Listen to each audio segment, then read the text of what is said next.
Nigel didn't like change. He liked his food tasty, but not exotic. He liked his clothes stylish, but not sassy. And he liked his garden neat and trim. None of this real wild and hippie nonsense. He liked his life calm, simple, and precise.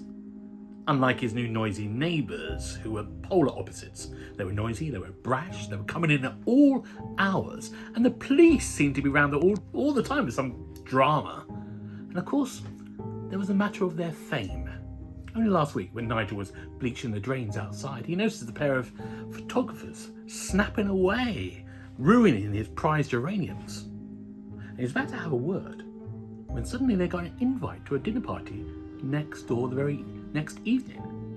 Him and his wife, Margaret, reluctantly went next door 7 o'clock sharp. And as they walked in, then this place was quite common. I mean, it was all shiny and sci-fi, but there were TV monitors everywhere.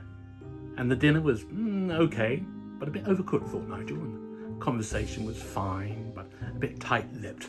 So Nigel thought, I should tell him my amusing anecdote about Stevenage. And just as he was about to get into the middle of it, the roof literally blew off. And standing over them was a giant green monster from outer space. Typical for Nigel. I'm just getting to the punchline. And his hosts ripped off their clothes, revealing their famous Cape Crusader costumes, and up they flew to battle the green monster from outer space. Nigel turned to his wife Margaret and said, "We're going to have to move.